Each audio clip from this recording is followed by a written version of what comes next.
Aujourd'hui, je vous emmène dans l'adaptation d'un jeu de société au cinéma. C'est le sommaire de ce nouveau live de DVD Critique. Bienvenue à vous!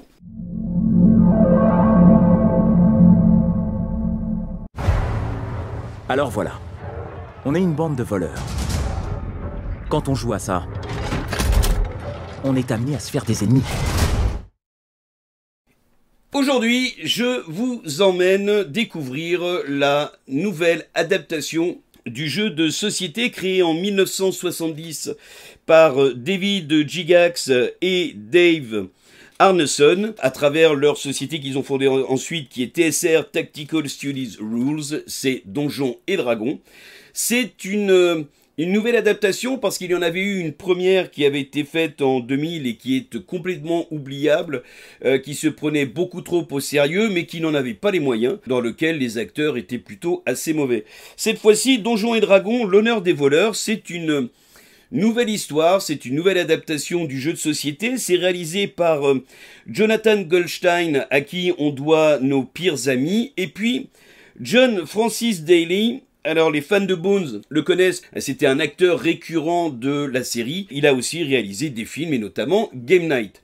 Au scénario, on retrouve donc les deux réalisateurs et Michael Giglio qui lui avait signé des scénarios pour la série Profiler. Alors, au milieu de tout ça, de quoi on parle? Eh bien, on parle de plusieurs personnages, un groupe de personnages qui sont des voleurs, qui vont avoir maille à partie, en gros, avec l'un d'entre eux qui va les trahir. Deux d'entre eux vont se retrouver en prison. Un troisième, lui, va réussir à s'échapper et au cours de leur périple, eh bien, ils vont rencontrer un quatrième personnage qui va donc faire cette bande de voleurs qui est bien décidée à aller retrouver la fille du héros principal. Au casting, on va retrouver Chris Pine, qui est la star de Star Trek, également de Wonder Woman. Il y a également Michelle Rodriguez, que l'on a pu voir dans Girl Fight, mais également dans la saga des Fast and Furious. Roger Jen Page, pour les fans de la série Les Chroniques de Bridgerton, c'est l'une des stars, sinon la star de la série.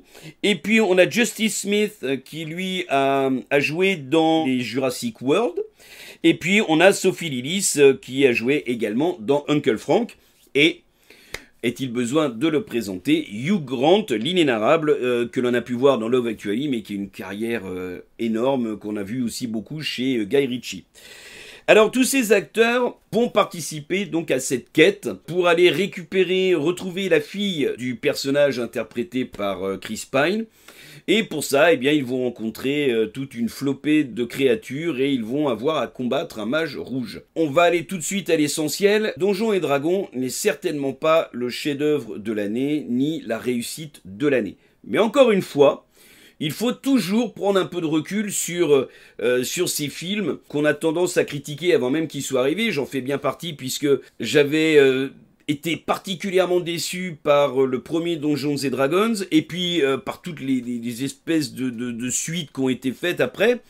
Mais force est de constater que celui-là, il n'est pas un chef-d'œuvre, s'il n'est pas une réussite totale. Il y a beaucoup de choses qui ne vont pas, il y a plein de petits détails qui font que, bon, voilà, le film laisse un petit arrière-goût de pas tout à fait bien fini. Force est de constater que sur le rythme, la dynamique du film est absolument dingue. Le scénario en lui-même n'a pas à rougir de tout autre film qui a pu être fait sur une base d'un bouquin dans l'Heroic Fantasy. Donc on a un film qui en soi est un très bon divertissement. C'est un film qui dure 2h14 et les 2h14 passent rapidement. On a même à un moment donné des petits clins d'œil aux jeux de société, comme par exemple, il y a une scène où ils sont dans un labyrinthe pour essayer de retrouver leur chemin ou pour échapper aux créatures qui vont être lancées dans le labyrinthe. Eh bien, ils vont trouver au détour d'un virage des coffres. Et dans les coffres, il y aura soit des armes, soit des pièges. C'est des petits clins d'œil aux jeux de société, aux jeux vidéo. Ce qui est malin dans ce film, c'est l'humour qui tient quasiment les 2h15 d'intrigue.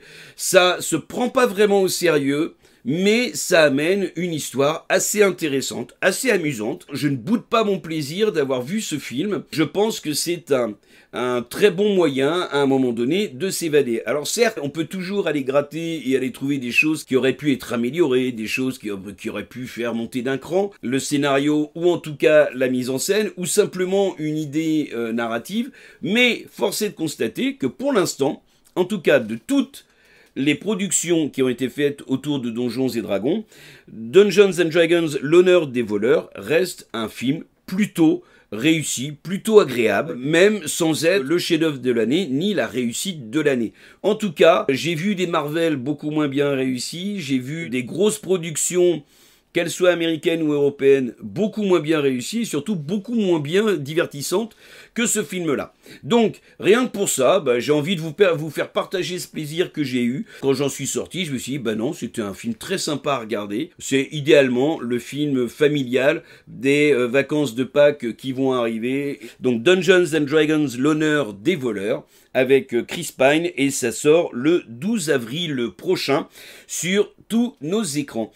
Voilà, n'hésitez pas bien sûr à partager cette vidéo, à l'aimer, pourquoi pas à vous abonner à la chaîne YouTube et surtout à aller visiter notre site DVD Critique dans lequel vous pourrez voir tous les tests de matériel, de jeux de société, de vidéos et de cinéma. Voilà, à très bientôt pour de nouvelles aventures.